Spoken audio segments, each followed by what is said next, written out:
around for a really long time, but it's not considered episodic, so it doesn't fit that realm. So whoever out there said SNL because it was in that general direction. But Law & Order SVU is in its 21st season right now, and the original Law & Order and Gunsmoke tied for 20 years. So some of the longest running episodic television shows on your channels. I have been with NBC Universal for 16 years, and I know that because I joined in June, and my oldest nephew was born in August, so I do the math in my head really quickly. Okay, I've been there that long. I love my job. It's not something I ever thought I was going to get into. My background is, my degree, undergraduate degree is political science, public opinion research. So every couple of years when we have elections, I get to geek out over the results of, oh my God, that poll is statistically invalid for so many different reasons. Yeah, nobody cares. But I found myself in this field, and we'll talk about that a little bit about me. I was born in, and I do this all the time, I've been in New York City for 20 years, so now I say upstate, because anything north of the Bronx is upstate.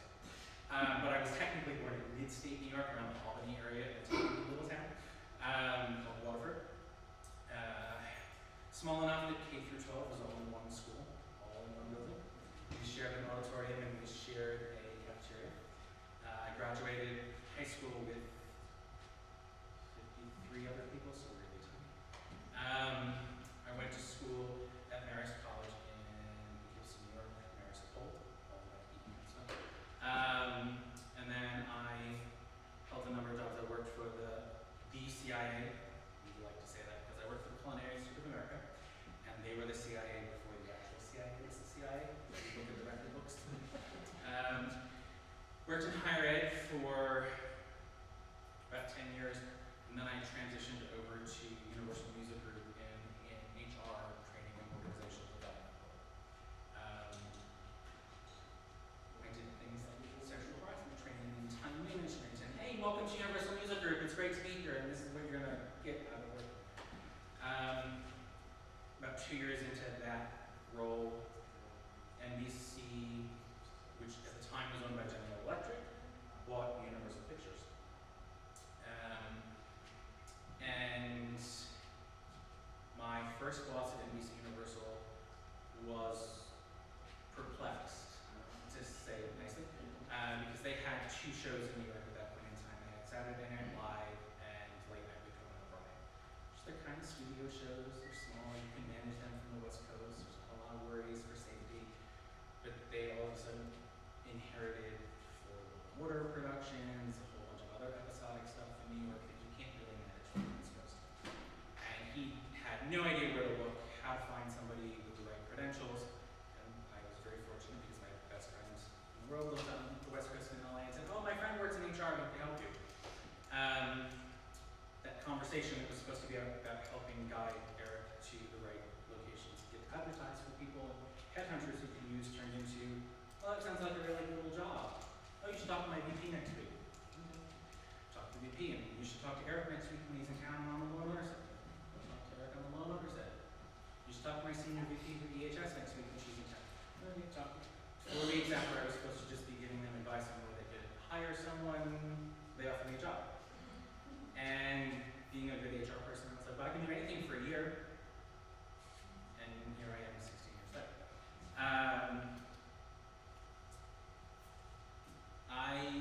Having small town experience, didn't have a lot of people that I could look to growing up.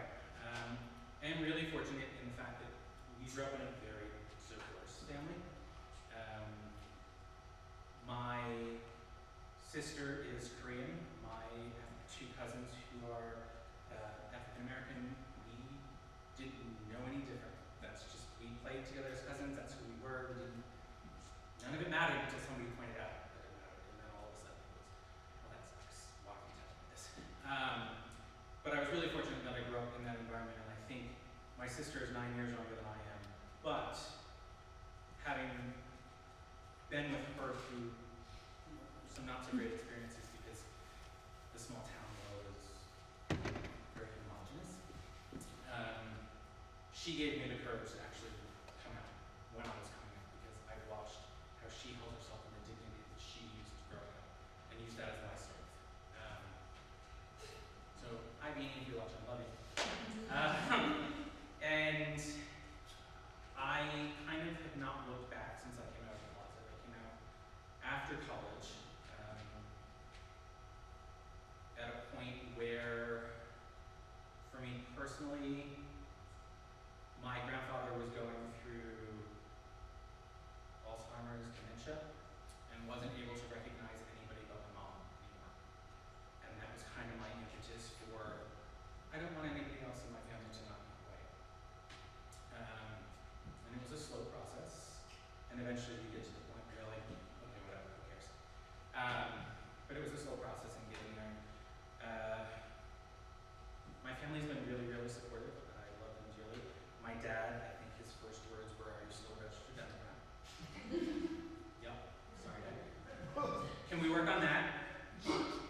absolutely way more about it.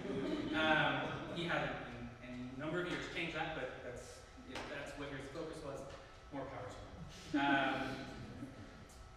And I've used every experience I've built upon to take me into where I am and talk about some of the things that I talk about. And I think right now, the world of health and safety has constantly been focused on, here's the black letter of the law, and this is what you need to do, and this is what you can't do, and this is where safety applies, and these are your codes.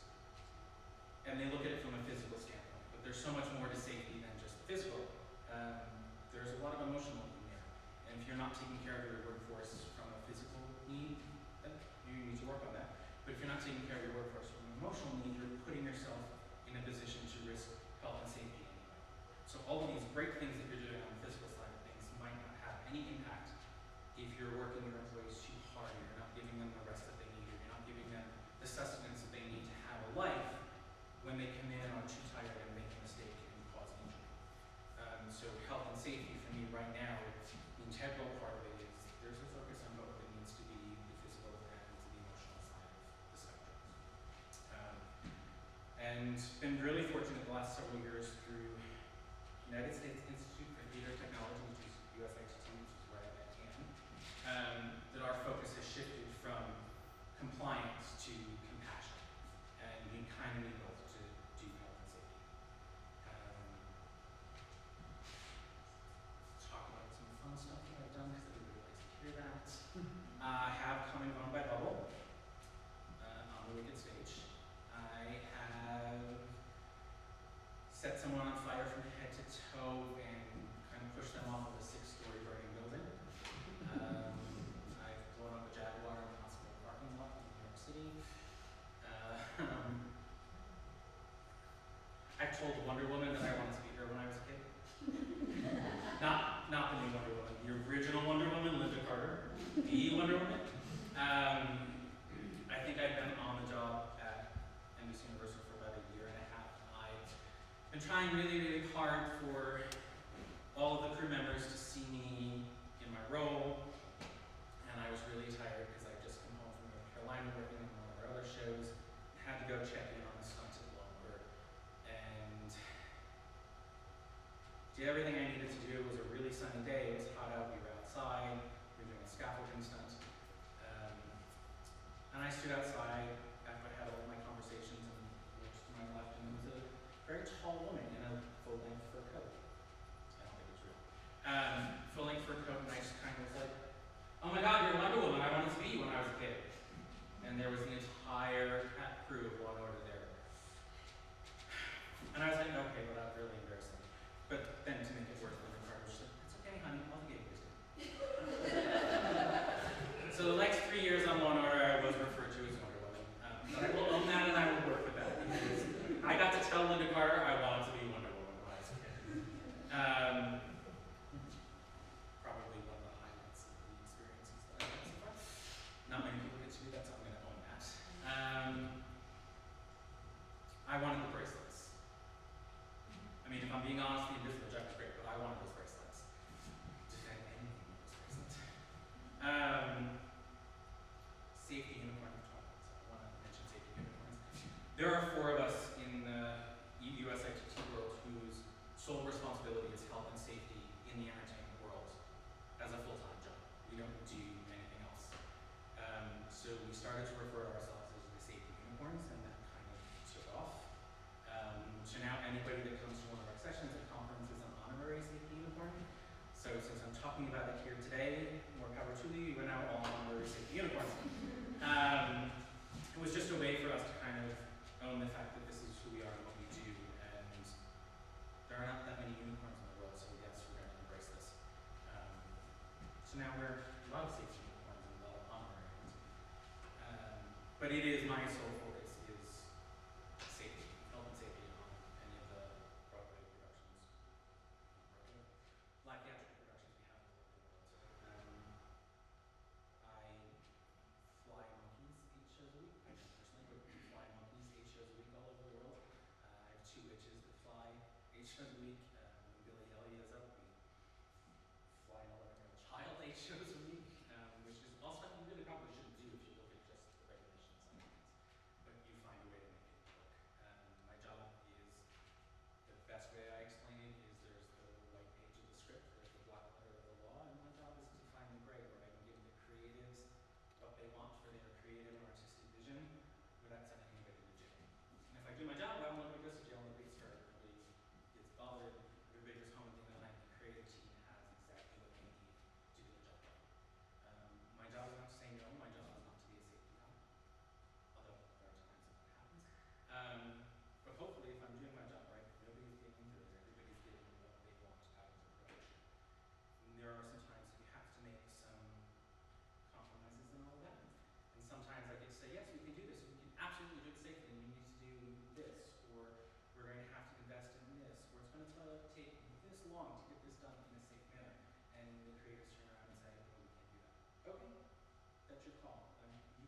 Australia, they have the Well-Being Collective, that are all of the arts organizations all over the country.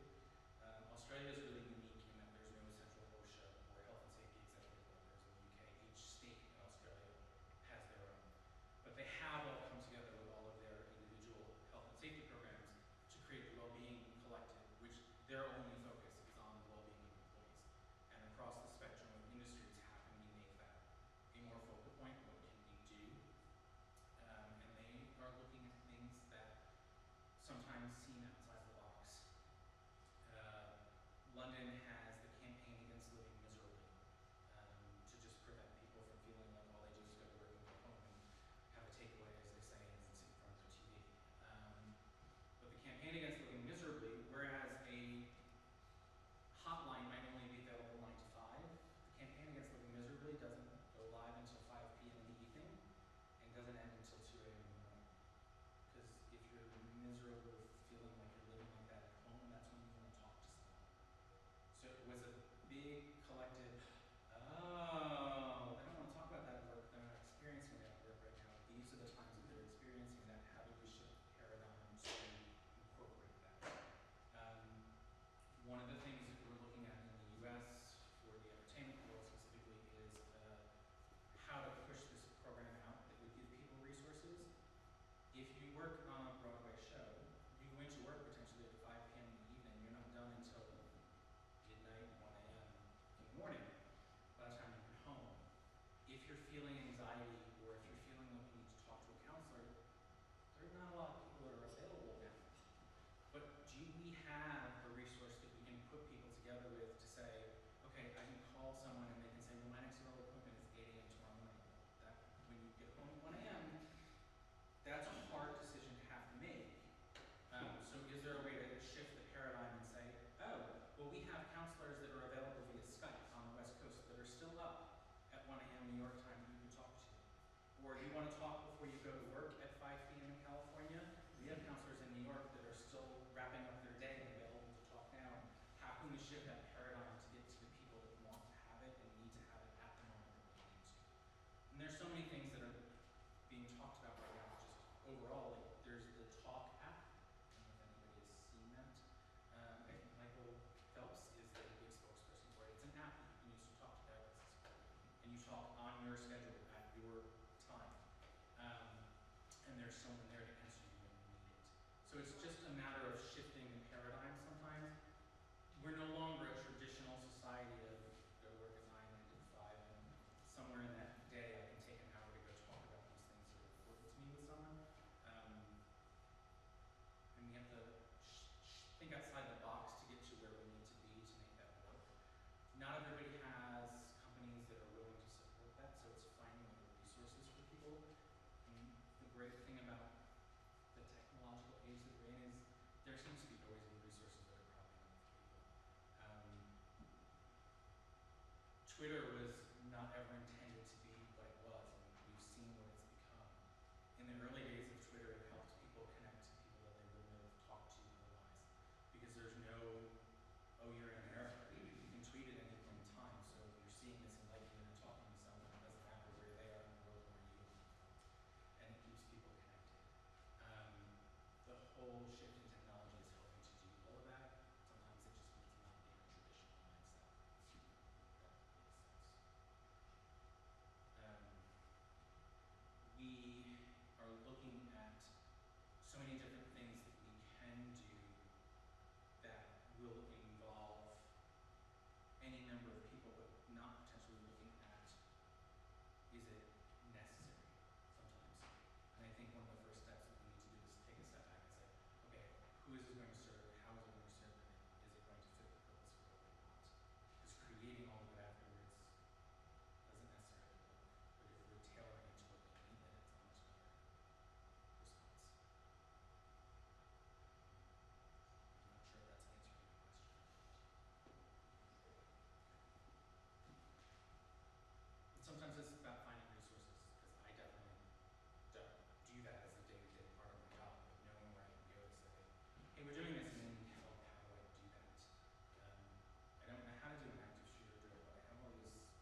but that's not a typical job that gay men have.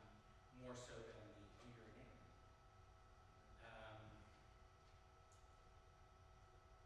It's been very few and far between. I think that, for me, I've tried to find ways to build a bridge, and sometimes that's with humor.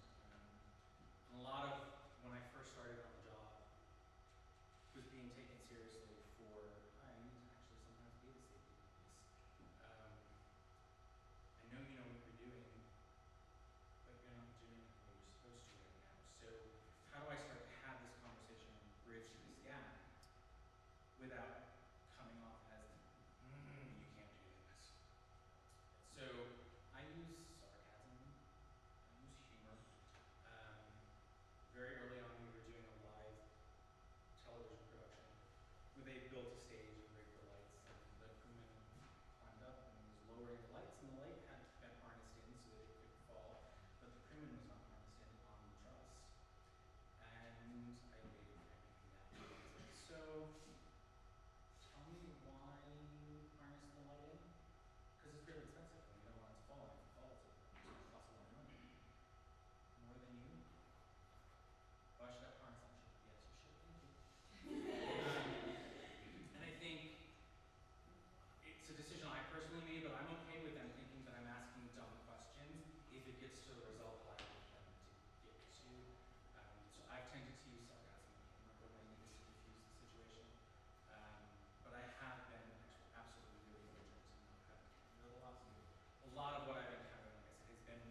my mental health means more to me than that. Sorry, that's a whole lot of flying time. So we try and hit that 3 times a year when we go.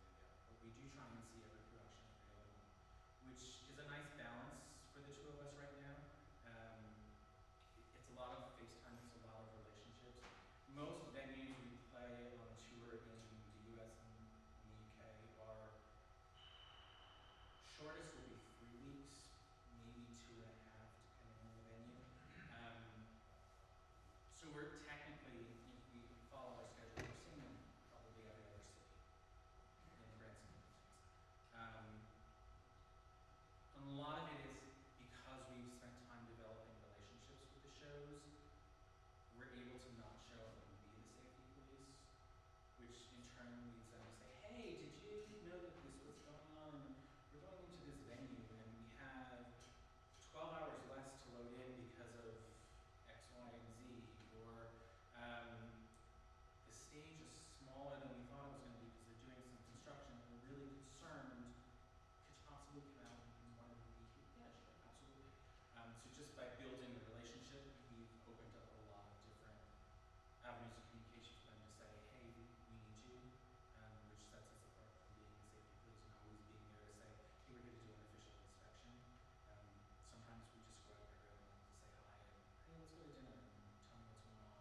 that the film and television world has really benefited from,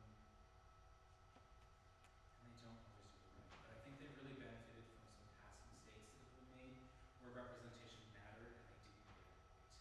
And as painful as it was for them to have not gotten it right the first time around, it has provided areas and avenues of conversation with Listen and with the Human Rights Campaign and with Anti-Defamation League, any of the number of organizations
sporting goods